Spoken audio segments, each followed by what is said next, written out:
We are here to undertake performance evaluation for the fund for the period 2023-2024.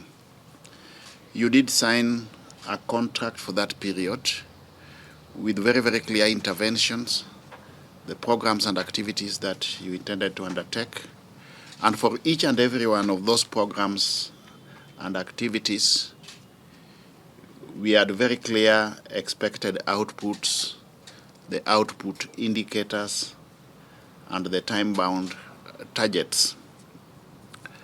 Those commitments were geared towards ensuring that there is growth and retention in the level of contributions.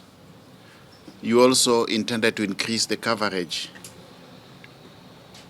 of informal sector through strategic alliances and partnerships. You intended to generate competitive investment returns to your members, and to facilitate efficiency and effectiveness, you needed also to re-engineer your processes by way of automation.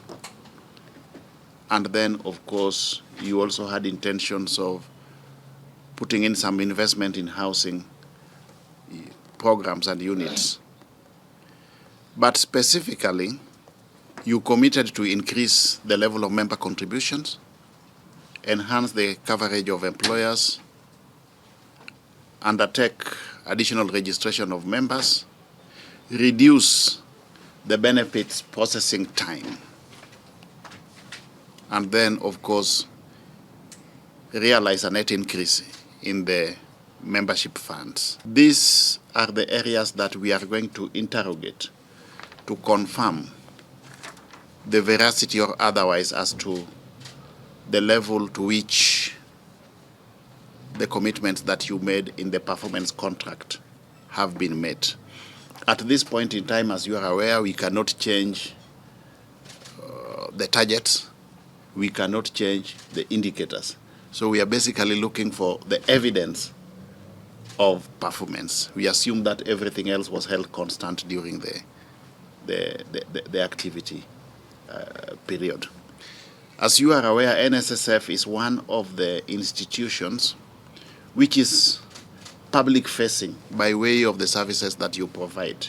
You interact a lot with members of the public, and therefore the government has got a lot of interest in the efficiency and effectiveness in service provision by the NSSF, because this is one of the areas that, in the eyes of the public, will inform the performance of this government, more so with respect to the timeliness in settlement of the payments.